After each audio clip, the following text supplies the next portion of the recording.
Hello dynamic traders, welcome back. ಇವತ್ತು ನಾವು Nifty ಮತ್ತು ಬ್ಯಾಂಕ್ ನಿಫ್ಟಿಲಿ ಯಾವ ರೀತಿ ಟ್ರೇಡ್ ಮಾಡೋದು ಅನ್ನೋದ್ರ ಬಗ್ಗೆ ಕಂಪ್ಲೀಟಾಗಿ ನೋಡ್ತಾ ಹೋಗೋಣ. ಅದಕ್ಕಿಂತ ಮುಂಚೆ ಫ್ರೆಂಡ್ಸ್, ಇವತ್ತು ಸಂಜೆ ಬಂದು ಪೋಸ್ಟ್ ಮಾರ್ಕೆಟ್ ಬರೋದಿಲ್ಲ. ನಾಳೆ ಒಟ್ಟಿಗೆ ಪ್ರೀ ಮಾರ್ಕೆಟ್ ಮತ್ತು ಪೋಸ್ಟ್ ಮಾರ್ಕೆಟನ್ನು ಹಾಕ್ತೀನಿ. ಏಕೆಂದರೆ ಸ್ವಲ್ಪ ನನಗೆ ಫೀವರ್ ಇದೆ, ಸೊ ಅದರಿಂದ ನಾನು ಜೋರಾಗೂ ಕೂಡ ಹೇಳೋಕ್ಕಾಗಲ್ಲ. ಅದರಿಂದ ಆದಷ್ಟು ನಿಧಾನಕ್ಕೆ ನಾನು ಕ್ಲಿಯರಾಗಿ ಹೇಳ್ತಾ ಹೋಗ್ತೀನಿ. ನೋಡಿ, ಇವತ್ತು ನಮಗೆ ನಿಫ್ಟಿಯಲ್ಲಿ ನಾವು ನೋಡೋದಾದರೆ, ನಿಫ್ಟಿಯಲ್ಲಿ ನೀವು ನೋಡ್ತಾ ಇದ್ದೀರಾ, ಪ್ರೈಸ್ ಬಂದು ನಮಗೆ ಈ ಮಿಡ್ ಸಿಗ್ನಲ್ ಕಾಣಿಸ್ತಾ ಇದೆಯಾ, ಈ ಮಿಡ್ ಸಿಗ್ನಲಿಂದ ಮತ್ತು ಲಾಂಗ್ ಸಿಗ್ನಲ್ ಮಧ್ಯದಲ್ಲಿ ಟ್ರೇಡ್ ಆಗ್ತಾ ಇದೆ. ಸೊ ಎಲ್ಲಿವರೆಗೆ ಈ ರೀತಿ ಮಾರ್ಕೆಟ್ ರನ್ ಆಗುತ್ತೆ ಅಲ್ಲಿವರೆಗೂ ಕೂಡ ನಮಗೆ ಮಾರ್ಕೆಟಲ್ಲಿ ನಿಫ್ಟಿಯಲ್ಲಿ ಸೈಡ್ ವೇಸ್ ಆಗ್ತಾ ಹೋಗುತ್ತೆ. ಯಾವಾಗ ಈ ಮಿಡ್ ಸಿಗ್ನಲ್ ಮೇಲ್ಗಡೆ ಕ್ಯಾಂಡಲ್ ಕ್ಲೋಸ್ ಆಗಿ ಸ್ಪೀಡ್ ಸಿಗ್ನಲ್ ಕೂಡ ನಮಗೆ ಬೈ ಕೊಡುತ್ತೆ, ಸೊ ಆವಾಗ ಫರ್ದರ್ ಮಾರ್ಕೆಟು ಮೇಲೆ ಹೋಗುವಂಥ ಚಾನ್ಸಸ್ ಜಾಸ್ತಿ ಇದೆ. ಓಕೆನಾ. ಜೊತೆಗೆ ಒಂದು ಬಿಗ್ ರ್ಯಾಲಿ ಕೂಡ ಬಾಕಿ ಇದೆ ನಿಫ್ಟಿಯಲ್ಲಿ. ನೋಡಿ, ಆಲ್ಮೋಸ್ಟು 1-2 ವಾರದಿಂದನೂ ಕೂಡ ಮಾರ್ಕೆಟು ಸೈಡ್ ವೇಸಲ್ಲೇ ಇದೆ ನಮಗೆ ನಿಫ್ಟಿಯಲ್ಲಿ. ಸೊ ಫರ್ದರ್ ಯಾವ ಕಡೆ ಬ್ರೇಕೌಟ್ ಆಗುತ್ತೆ ಆ ಕಡೆ ಮಾರ್ಕೆಟು ಹೆಚ್ಚಾಗಿ ಒಂದು ಸ್ಟ್ರಾಂಗ್ ಆಗಿ ಹೋಗುವಂಥ ಚಾನ್ಸಸ್ ಜಾಸ್ತಿ ಇದೆ. ಜೊತೆಗೆ ನಮಗೆ ಪ್ರೀವಿಯಸ್ ಡೇ ನೋಡಿ, ಫ್ರೈಡೇ ಏನಾಯಿತು ಮಾರ್ಕೆಟಲ್ಲಿ ನೋಡಿ, ನಮಗೆ ಇಂಟ್ರಾ ವೀಕಲ್ಲಿ ಕೂಡ ಲಾಂಗ್ ಸಿಗ್ನಲ್ ಎಡ್ಜ್ ಪಾಯಿಂಟ್ ಆಗಿದೆ ಮಾರ್ಕೆಟು. ನೋಡಿ, ಈ ಥರ ಡೌನ್ ಆಗಬೇಕಾದ್ರೆ ಇಲ್ಲಿ ಎಡ್ಜ್ ಪಾಯಿಂಟ್ ಆಗಿದೆ, ಜೊತೆಗೆ ಜಿಗ್ಜಾಗ್ ಕೂಡ ಬಂದಿದೆ, ಜೊತೆಗೆ C1D ಕಾಜನ್ ಕೂಡ ಬಂದಿದೆ. ಸೊ ಮಾರ್ಕೆಟ್ ಇಲ್ಲಿಂದ ಫರ್ದರ್ ಮೇಲೆ ಹೋಗೋಂಥ ಚಾನ್ಸಸ್ ಜಾಸ್ತಿ ಇದೆ. ಇನ್ ಕೇಸ್ ಮಾರ್ಕೆಟ್ ಏನಾದರೂ ಈ ಇಂಟ್ರಾ ವೀಕ್ ಕೆಳಗಡೆ ಕ್ಲೋಸ್ ಆದರೆ, ಅದೇ ರೀತಿ ಡೊಮೆಟಿಕ್ ಮೆಥಡಲ್ಲೂ ಕೂಡ ಬೈ ಪುಟ್ ಆಪ್ಷನ್ ನಾವು ಅಂತ ಬಂದರೆ, ಸೊ ಆವಾಗ ನಾನು ಫರ್ದರ್ ಡೌನ್ ಸೈಡ್ ಇಂಟ್ರೆಸ್ಟ್ ಇರ್ತೀನಿ.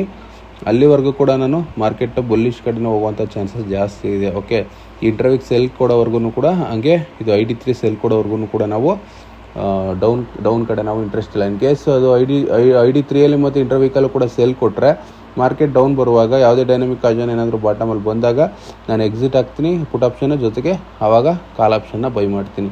ಇದಿಷ್ಟು ನಿಫ್ಟಿದಾಯಿತು. ಅದೇ ರೀತಿ ಬ್ಯಾಂಕ್ ನಿಫ್ಟಿ ನೋಡೋದಾದರೆ ನೋಡಿ, ಇಲ್ಲಿ ಬ್ಯಾಂಕ್ ನಿಫ್ಟಿಲಿ ನಾವು ನೋಡೋದಾದರೆ, ಬ್ಯಾಂಕ್ ನಿಫ್ಟಿಲಿ ನೀವು ನೋಡ್ತಾ ಇರ್ಬೋದು, ಮಾರ್ಕೆಟು ಶುಕ್ರವಾರ ಡೌನ್ ಬಂತು, ಅದೇ ರೀತಿಲಿ ಜಿಗ್ಜಾಗ್ ಬಂತು ಇಂಟ್ರಾ ವೀಕ್ ಹತ್ರ. ಸೊ ಫರ್ದರ್ ಮಾರ್ಕೆಟ್ ಬಂದು ಇಲ್ಲಿಂದ ಒಂದು ಪುಲ್ ಬ್ಯಾಕನ್ನು ಕೊಡ್ತು, ಬಟ್ ಮತ್ತೆ ಡೌನ್ ಆಗಿ ಮತ್ತೆ ಈ ಒಂದು ಸ್ಟೇಜಲ್ಲಿದೆ. ಸೊ ಎಲ್ಲಿವರೆಗೆ ಮಾರ್ಕೆಟ್ ಬಂದು ನಮಗೆ ID3 ಸೆಲ್ ಕೊಡೋವರೆಗೂ ಕೂಡ ನಾವು ಡೌನ್ ಸೈಡ್ ನೋಡೋದಿಲ್ಲ.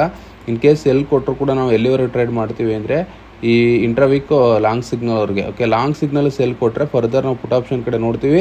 ಬಾಟಮಲ್ಲಿ ಯಾವುದಾದ್ರೂ ಒಂದು ಡೈನಮಿಕ್ ಆಪ್ಷನ್ ಬಂದಾಗ ನಾವು ಫರ್ದರ್ ಪುಟ್ ಆಪ್ಷನ್ ಎಕ್ಸಿಟ್ ಮಾಡಿ ಲಾಂಗ್ ಆಪ್ಷನ್ನ ತಗೊತೀವಿ. ಓಕೆ, ಜೊತೆಗೆ ಇಲ್ಲಿ ನಮಗೆ ಮಾರ್ಕೆಟಲ್ಲಿ ಆಲ್ರೆಡಿ ಸ್ಪೀಡ್ ಸಿಗ್ನಲ್ ಕೂಡ ನಮಗೆ ಬೈ ಕಡೆನೇ ಇದೆ, ಇಂಟ್ರಾ ವೀಕ್ ಎಡ್ಜ್ ಪಾಯಿಂಟ್ ಆಗಿದೆ. ಸೊ ಬ್ಯಾಂಕ್ ನಿಫ್ಟಿ ಕೂಡ ಫರ್ದರ್ ಮೇಲೆ ಹೋಗುವಂಥ ಚಾನ್ಸಸ್ ಜಾಸ್ತಿ ಇದೆ. ID2 ಅಲ್ಲಿ ಏನಾಗಿದೆ ಗೊತ್ತಾ, ಬ್ಯಾಂಕ್ ನಿಫ್ಟಿಲಿ ನಾವು ನೋಡೋದಾದರೆ, ಬ್ಯಾಂಕ್ ನಿಫ್ಟಿಲಿ ID2 ಅಲ್ಲಿ ನಮಗೆ ಇಲ್ಲಿ ನೋಡ್ತಾ ಇದ್ದೀರಾ, ID2 ಅಲ್ಲಿ ನಮಗೆ ಏನಕ್ಕೆ ಮಾರ್ಕೆಟ್ ಅಷ್ಟು ಅಪ್ಪರ್ ಸೈಡ್ ಹೋಗೋಕೆ ಆಗ್ತಿಲ್ಲ ಅಂದರೆ, ನೋಡಿ ID2 ಅಲ್ಲಿ ಲಾಸ್ಟು ಫ್ರೈಡೇ ಏನು ಮಾಡ್ತು, ಹೋಗಿ ಅಟೆಂಪ್ಟ್ ಮಾಡ್ತು, ಅಲ್ಲಿ ಜಿಗ್ಜಾಗ್ ಬಂತು, ಮತ್ತೆ ಡೌನ್ ಆಯಿತು, ಮತ್ತೆ ಅಟೆಂಪ್ಟ್ ಮಾಡ್ತು, ಮತ್ತೆ ಜಿಗ್ಜಾಗ್ ಬಂತು. ಸೊ ಈ ರೀತಿ ಆಗ್ತಾಯಿದೆ, ಜಿಗ್ಜಾಗ್ಗಳು ಬ್ಯಾಕ್ ಟು ಬ್ಯಾಕ್ ಬರ್ತಾ ಇದೆ. ಫರ್ದರ್ ಇವತ್ತೇನಾದರೂ ಮಾರ್ಕೆಟ್ ಬಂದು ಈ ಮಿಡ್ ಸಿಗ್ನಲ್ ಲಾಂಗ್ ಸಿಗ್ನಲ್ ಮೇಲ್ಗಡೆ ಕ್ಲೋಸ್ ಕೊಟ್ಟರೆ, ಸೊ ಫರ್ದರ್ ಬ್ಯಾಂಕ್ ನಿಫ್ಟಿನೂ ಕೂಡ ಅಪ್ಸೈಡ್ ಹೋಗುವಂಥ ಚಾನ್ಸಸ್ ಜಾಸ್ತಿ ಇದೆ. ಓಕೆ, ಸೊ ಫ್ರೆಂಡ್ಸ್, ಓವರಾಲ್ ನೋಡೋದಾದರೆ ಮಾರ್ಕೆಟ್ ಡೈರೆಕ್ಷನ್ ಬಂದು ನಮಗೆ ಪಾಸಿಟಿವ್ ಕಡೆನೇ ಇದೆ. ಸೊ ಮೇಲೆ ಹೋಗೋಂಥ ಚಾನ್ಸಸ್ ಜಾಸ್ತಿ ಇದೆ. ಸೊ ಆದಷ್ಟು ನೀವು ಪುಟ್ ಆಪ್ಷನ್ ಕಡೆ ನೋಡೋದಾದರೆ, ಈ ಲಾಂಗ್ ಸಿಗ್ನಲ್ ಸೆಲ್ ಕೊಡಬೇಕು ನಮಗೆ. ಲಾಂಗ್ ಸಿಗ್ನಲ್ ಇಂಟ್ರಾ ವೀಕಲ್ಲಿ ಲಾಂಗ್ ಸಿಗ್ನಲ್ ಸೆಲ್ ಕೊಡೋವರೆಗೂ ಕೂಡ ನಾನು ಪುಟ್ ಆಪ್ಷನ್ ಕಡೆ ಇಂಟ್ರೆಸ್ಟ್ ಇಲ್ಲ. ಸೊ ಅಲ್ಲಿವರೆಗೂ ಕೂಡ ನಾನು ಲಾಂಗ್ ಸೈಡೇ ಇರ್ತೀನಿ.